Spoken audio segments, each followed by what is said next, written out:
Hi guys, this is Dan from Magic Pachinko Restorations with another short video on a vintage pachinko machine.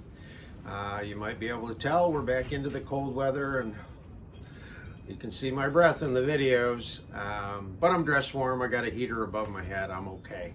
Before we get into the videos, again, I would please ask that you subscribe if you already haven't. We're almost there. We're up into 970 something. A few more to go, and we're in good shape, I hope. You can always go to magicpachinkorestorations.com. There is a contact page. You can leave your name, address, not your address, your name, your telephone, your email. Ask anything you want about pachinkos, or if you're interested in buying one, whatever. I would again, please ask you to leave your phone number.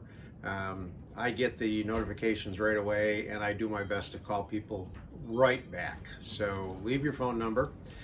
Before I go any further, I need to give a couple of kudos out. First thing is to my son and his family, who graciously bought me, let me see if I can do this really nice floor mat. This is what I stand on in front of my workbench. It's like, I told my son, it's like standing on a cloud. So thank you very much for that. The second kudos goes out to a gentleman down in Florida by the name of Dale Jeffries. He's on the one of the Facebook pages for pachinkos. There's pachinko only and North American pachinkos, I think, something like that. Had another Floridian call me to potentially buy a machine, and he knows Dale, and they got talking, and Dale said that you definitely want to go to Dan. Gave me some very nice comments on my work, so thank you very much. I appreciate that. So moving right along, I've got this beautiful, I believe this is a 1973, if I remember right, 1973 Nishijin Model A. This was a full restoration. The playfield was pretty water soaked. This is a very common theme with the Model A's, with this kind of background. This is called Rainbow Burst background. This one cleaned up really nicely. It's got a pretty cool center attraction, big eyes here on whatever this thing is, and if the balls go in there, then they go over and open the tulips. Use the pink crown labels to match up with this pink, because most of the time those crown labels are just gone. Resilvered the front of the two pay pockets and the front of this little pay pocket up here. Spinners were in good shape. The nails polished up real well. So this came out very nicely. I made up new feet. I had some more cherry boards that were actually, in my opinion, too thin. So I glued two together, and now they may be too wide, but I don't think there's anything wrong with being too wide, because that's very stable now, which is pretty nice. It'll rock, but it's pretty stable. So let me show you the back. Again, this is one of the later models of the Model A, which has the seesaw and these parts here mounted on a plastic piece, which is really nice for if you're restoring, because it's a whole lot easier just to take this plastic piece off. I disassemble everything on it and clean it and put it all back together, but it's a lot easier than the old ones that just had these pieces nailed right to the board.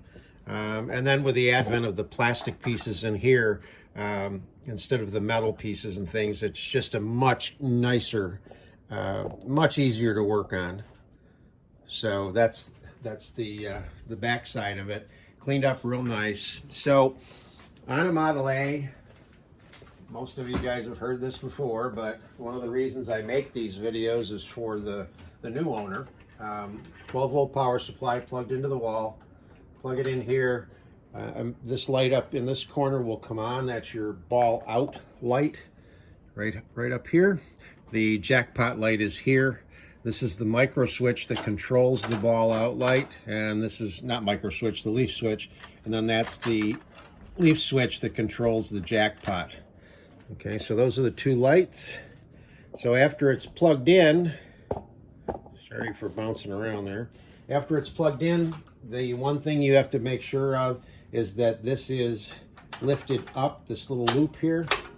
You want to lift it up so it's in the shut position rather than the open position. If it's in the open positions, the balls will just drain right out and all fall out here. So you want to make sure it's in the shut position.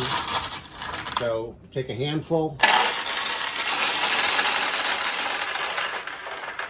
Initially, the balls should run out down here into the turnaround, down the tube, into the middle tray, and right over into the jackpot chamber. This is what's called the jackpot chamber right here.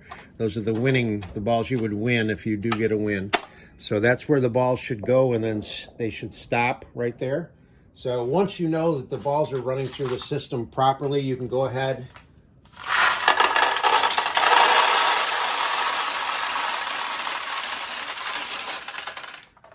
and load the upper hopper right up. The machine is designed so that when there's enough balls in the recycle hopper, it'll stop the flow of balls. Now, as the jackpot pays, the balls are deleted from here. This will open up and let more balls into the recycled tray. However, all the losing balls come back into the recycled tray also. So that's obviously why they call it a recycler. You want to make sure that the seesaw, this is the seesaw, is tipped back, or this end is up rather than it being down. If it's down, the light will be on. So you want to tip it back like that, make sure the light is off. So now the machine is ready to play. And I can't emphasize enough the absolute need for plenty of pachinko balls in the upper hopper. I've had more people call me and say my machine's not working right, only to find out that there's little or no balls in the upper hopper. The machines have to be full to work properly. So we'll put some balls down into the feed assembly here and just start to launch them and see if we can get some wins.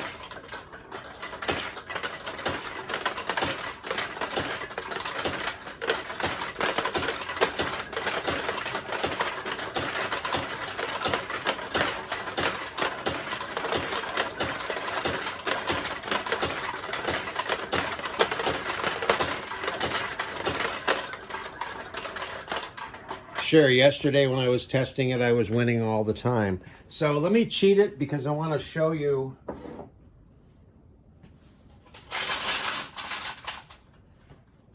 the way this is set up. When a ball goes into this pay pocket,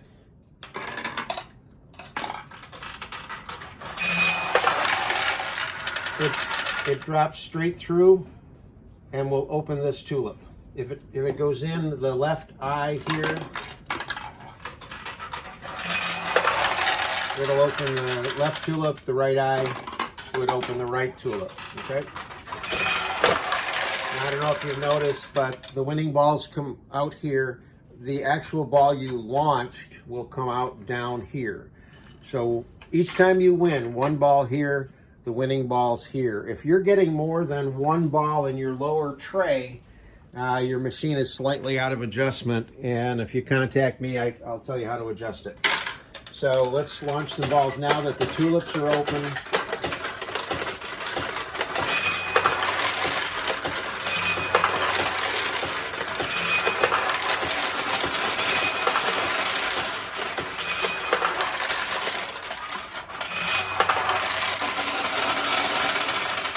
All right, that's a little more like it. So one thing I noticed, two balls went into this tulip at the same time. I've never seen that happen before, but the tulip was open, two balls dropped right in, and the machine processed both of them. So if you remember our conversations on the single shots, that would probably be one situation where a ball would queue up into that overflow chamber and the light would come on. You guys that have heard the story about the single shots will know what I'm talking about. So that's the Model A. Ready to go back to its owner. Hope you like it.